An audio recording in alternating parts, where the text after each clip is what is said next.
वो शहर है मुल्तान, जो फिलहाल पाकिस्तान में है। ऐसा लग रहा था कि जैसे वो किला महाराजा को बार बार हरा देता था। कुतुब खान की तरह उन्होंने भी सिखों के खिलाफ जिहाद का ऐलान कर दिया था। इससे पहले वो कई बार हमलों का सामना कर चुके थे, जिससे उनके हथियारों की ताकत काफी कम हो गई थी। इसके लिए सतलुज और रावी पर नावों की तैनाती कर दी गई। इसका अंदाजा आप इस बात से लगा सकते हैं कि महाराजा रणजीत सिंह वहां पर श्री दरबार साहिब में मत्था टेका और मुल्तान अभियान में सफलता मिलने पर ऐसा कहा जाता है कि उस वक्त महाराजा ने लाहौर के किले को छोड़ दिया था और लाहौर शहर के बाहरी इलाके और कसम खाई थी कि जब तक मुल्तान को जीतने की खबर नहीं सुन लेते कि इस बार लाहौर दरबार को शांत करने के लिए किसी भी तरह का कोई भी साम दाम दंड भेद नहीं चलने वाला। तीसरे और आखिरी दौर की लड़ाई के लिए किले के अंदर जाकर मोर्चा संभाल लिया। महाराजा रणजीत सिंह के संदेशों से गुस्सा साफ झलकने लगा था। सॉलिड मेटल के गोलों ने दीवार को तोड़ना शुरू कर दिया। उन्होंने और उनके बेटों ने मुस्लिम धर्म की हरी पोशाकें पहनी और अपनी दाढ़ी को इत्र से सुगंधित किया, यानी कि अब वो सभी शहीदी के लिए तैयार हो चुके थे, क्योंकि इसके कुछ दिन बाद ही मॉनसून अपने पूरे उफान और तबाही के साथ पहुंच गया था। वह यूं कि उस दिन महाराजा रावी नदी, जिसमें उस वक्त भयानक बाढ़ आई हुई थी, वो अपने घोड़े की रकाब से अपने पैरों को निकालने में सफल हो गए। उनके घोड़े को पानी के एक बड़े भंवर ने नदी में नीचे खींच लिया।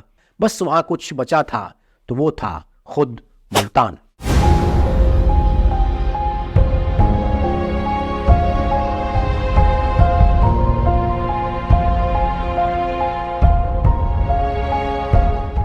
गर्मी, भिखारी, धूल और कब्रिस्तान, ये चार चीज़ें हैं जो एक शहर को उसकी बेमिसाल पहचान देती हैं। वो शहर है मुल्तान, जो फ़िलहाल पाकिस्तान में है। और जब बात करते हैं मुल्तान शहर के इतिहास की, तो ये चारों ही चीज़ें इस शहर के ऐतिहासिक महत्व को बयां करती हैं। दोस्तों नमस्कार, सत श्री अकाल, आदाब, स्वागत है आपका आपके अपने चैनल महकता इंडिया पर।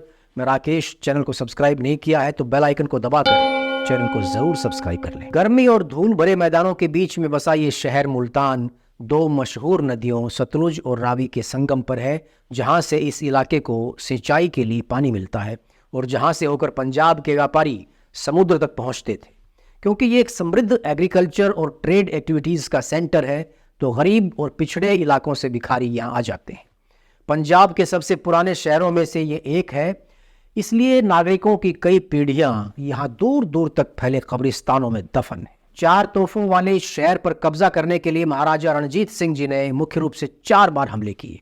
वो इस शहर पर तो कब्जा करने में कामयाब रहे, लेकिन इस शहर के बीचों बीच खड़े हुए ईंट और गारा के बने हुए पहाड़ जैसे बड़े किले पर कब्जा नहीं कर पाए। ऐसा लग रहा था कि जैसे वो किला महाराजा को बार बार हरा देता था। किले के बिना शहर पर कब्जा करने का कोई फायदा नहीं था। मुल्तान शहर के किसी भी हिस्से तक इसकी दीवारों से बंदूकों और तोपों की मार पहुंच सकती थी। ये सब चलता रहा और साल 1817 बीत गया। फिर आया साल 1818 और इसकी शुरुआत थी। अब की बार लाहौर दरबार ने मुल्तान पर कब्जा करने के लिए अपने पास मौजूद सभी संसाधनों और पूरी ताकत लगाने का फैसला किया। ये फैसला लेने के पीछे एक कारण ये भी था कि उस वक्त अफगान फारसियों के साथ लड़ाई में उलझे पड़े थे। खुरासान में इन दोनों के बीच एक लड़ाई बिना अंजाम के अभी अभी खत्म हुई थी। वजीर फतेह खान, जहां से मुल्तान नवाब को मदद मिल सकती थी, वो उस वक्त लड़ाई में घायल हो चुका था और कुछ दिनों तक उसके दोबारा से लड़ाई में आने की संभावना नहीं थी। मुल्तान शहर के चारों तरफ मौजूद सभी छोटी छोटी मुस्लिम रियासतों को तोड़ा जा चुका था। बस वहां कुछ बचा था तो वो था खुद मुल्तान। प्रिंस खड़क सिंह को इस पूरे अभियान का नाम मात्र कमांडर बनाया गया था। इस हमले में सबसे बड़ी भूमिका तोपखाने की रहने वाली थी, क्योंकि सबसे ज्यादा फोकस मुल्तान के किले को तोड़ने पर होने वाला था। जब तक किले को जीत कर उसको पूरी तरह से अपने कब्जे में नहीं लिया जाता, तब तक मुल्तान पर जीत संभव नहीं थी। तो तोपखाने की इंपॉर्टेंस को देखते हुए इसकी कमान इलाही बख्श को सौंपी गई। मुल्तान के नवाब मुजफ्फर खान को अब की बार बड़े खतरे का एहसास हो चुका था, इसलिए उन्होंने इस मुश्किल से निपटने के लिए अपने कमजोर रिसोर्सेज को भी इकट्ठा करना शुरू कर दिया था। जैसे कसूर के शासक कुतुब खान की तरह उन्होंने भी सिखों के खिलाफ जिहाद का ऐलान कर दिया था। हालांकि उनको इसका कोई खास रिस्पॉन्स नहीं मिला। इससे पहले वो कई बार हमलों का सामना कर चुके थे, जिससे उनके हथियारों की ताकत काफी कम हो गई थी। महाराजा रणजीत सिंह द्वारा उनके खिलाफ की गई कई कार्रवाइयों से उनके फाइनेंशियल रिसोर्सेज को भी काफी नुकसान पहुंचा था। वो जान चुके थे कि दुश्मन के सामने उनकी स्थिति काफी कमजोर है, तो उन्होंने अंग्रेजों से भी मदद की गुहार लगाई, लेकिन वहां से भी उनको ना ही मिली। उधर लाहौर में इस अभियान के लिए बड़े पैमाने पर तैयारी चल रही थी। सामान और रसद की आपूर्ति आसानी से और लगातार होती रहे, इसके लिए सतलुज और रावी पर नावों की तैनाती कर दी गई। रास्ते में जगह जगह पर डेपोज बना दिए गए। युद्ध के सामान, अनाज और खाने के रसद की आपूर्ति की पूरी जिम्मेदारी खड़क सिंह की माताजी माई नक्किया को सौंपी गई और उन्होंने अपना हेडक्वार्टर कमालिया में बनाया।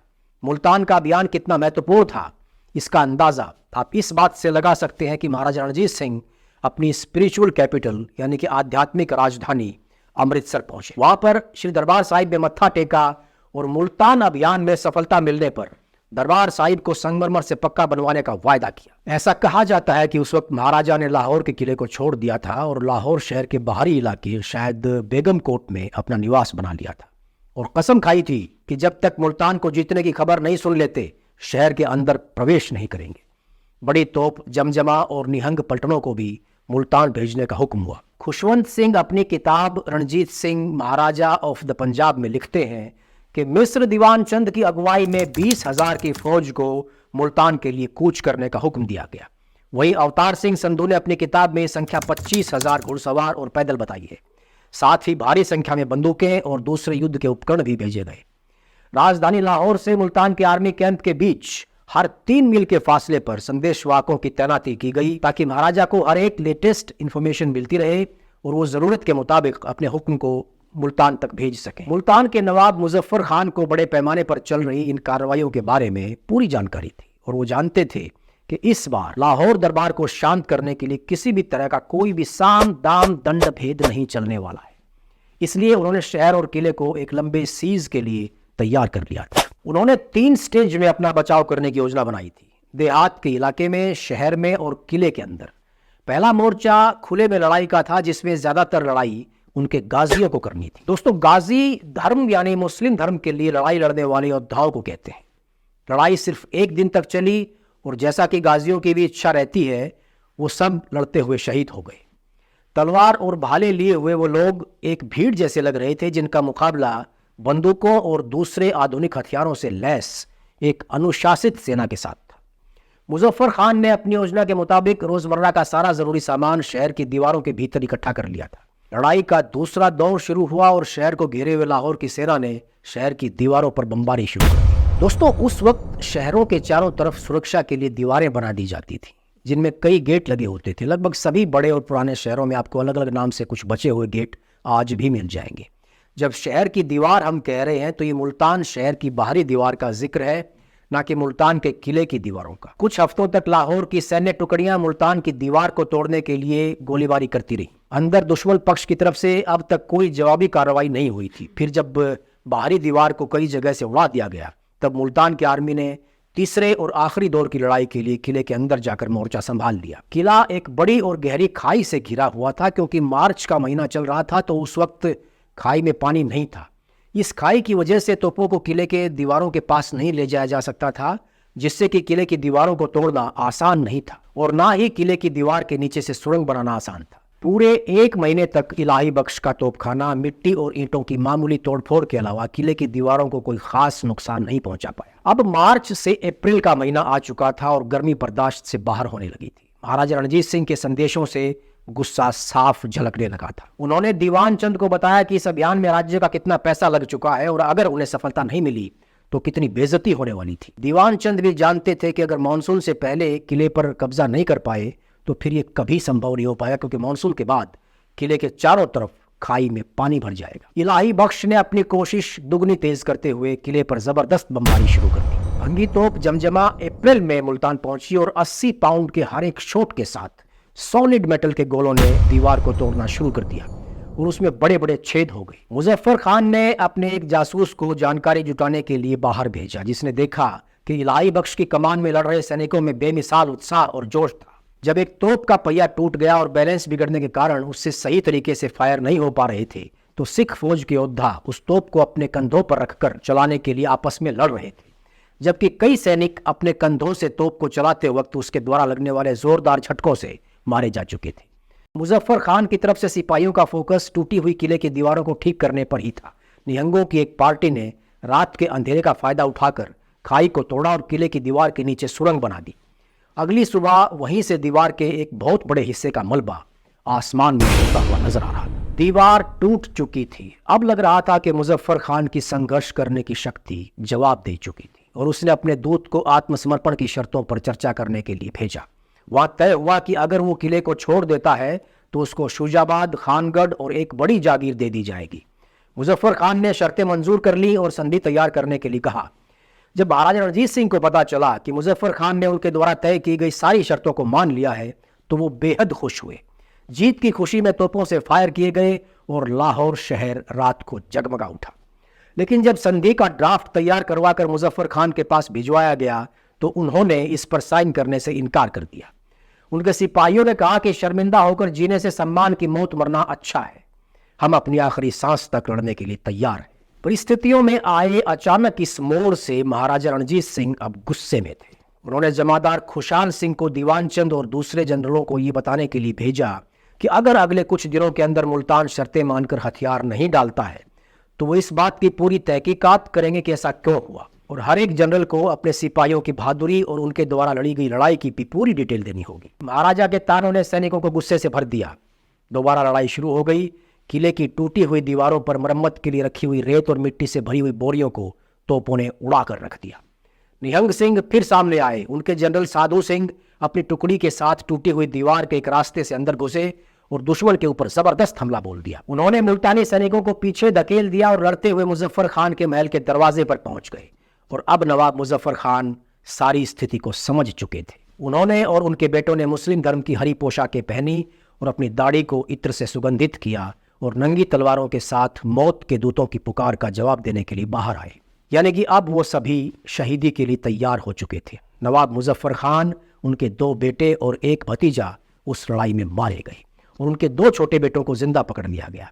2 जून 1818 को मुल्तान के किले पर पूरी तरह से कब्जा कर लिया गया। जिस संदेशवाहक ने ये खबर महाराजा रणजीत सिंह को दी, उन्होंने उसको सोने के कंगन इनाम में दी और अपने हाथी पर सवार होकर इस जीत की खुशी में शहर की सड़कों पर निकल पड़े और जनता पर सोने चांदी के सिक्कों की बौछार कर दी। मिस्र दीवान चंद को जफर जंग बहादुर के खिताब से नवाजा गया। कुछ दिनों के बाद मुजफ्फर खान के एक बेटे को दरबार में पेश किया गया। महाराजा ने भूतपूर्व नवाब की बहादुरी की पूरी कहानी सुन ली थी और क्योंकि वो शौर्य और बहादुरी की कदर किया करते थे और कहा करते थे कि इससे बड़ी कोई मर्दानगी नहीं हो सकती, वो अपने सिंहासन से खड़े हुए और छोटे नवाब को अपनी बाहों में भर लिया। 5 दिनों के बाद दीवान चंद नवाब मुजफ्फर खान के दूसरे बेटे के साथ लाहौर पहुंचे। महाराजा ने उसको भी गले से लगाया और अपने साथ बिठा लिया। इसके बाद महल की तोपों ने मुल्तान की विजेताओं का स्वागत किया। मुल्तान की जीत ने पंजाब में अफगानों के प्रभाव को खत्म कर दिया और मुस्लिम राज्यों की अब तक चले आ रहे मजबूत सिस्टम को तोड़ दिया। इस जीत ने बहावलपुर, डेरा गाजी खान, डेरा इस्माइल खान और मनखेड़ा के शासकों को लाहौर के अधीन कर दिया। इसके बाद सिंध के लिए भी रास्ते खुल गए। अब लाहौर को 7 लाख रुपए का सालाना रेवेन्यू मुल्तान से हर साल मिलने लगा। दोस्तों, ये सौभाग्य की बात थी कि मुल्तान का अभियान जून के शुरुआत में ही पूरा हो गया था, क्योंकि इसके कुछ दिन बाद ही मॉनसून अपने पूरे उफान और तबाही के साथ पहुंच गया था और लगातार कई दिनों तक बरसात होती रही। महाराजा रणजीत सिंह को मॉनसून का सीजन बहुत पसंद था और वो बाढ़ के वक्त ग्रामीण इलाकों को और उफनती हुई नदियों को देखने के लिए भारी बारिश के बावजूद बाहर निकल जाया करते थे। मुल्तान की विजय के बाद उनका जोश बहुत हाई था। उन्होंने काम से छुट्टी ली और अपने साथियों के साथ दूर दराज के इलाकों में निकल गए। बांसुरी सुनना मॉनसून के सीजन में उनका मनपसंद संगीत था। जब वो नर्तकियों के नृत्य और शोरगुल वाली पार्टियों से थक जाते थे तो घंटों अकेले बैठकर एक बांसुरी वादक जिसका नाम अत्तर खान था उसकी बांसुरी सुनते रहते थे। उनका ये लापरवाही और मस्ती भरा बिहेवियर अचानक 28 सितंबर को खत्म हो गया और उस दिन वो मौत से बाल बाल बचे। हुआ यूं कि उस दिन महाराजा रावी नदी, जिसमें उस वक्त भयानक बाढ़ आई हुई थी, को देखने के लिए गए और उत्साहित होकर घोड़े समेत नदी के अंदर चले गए। पानी के तेज बहाव ने उनको और उनके घोड़े को बीच धार में खींच लिया। खुशकिस्मती से वो अपने घोड़े की रकाब से अपने पैरों को निकालने में सफल हो गए और इससे पहले कि उनके घोड़े को पानी के एक बड़े भंवर ने नदी में नीचे खींच लिया, वो तैरकर किनारे तक पहुंच गए। महाराजा के बाल बाल बचने की खबर पूरे शहर में तेजी से फैल गई। मंदिर और मस्जिदों में शुक्रिया अदा करने के लिए प्रार्थनाएं की गई।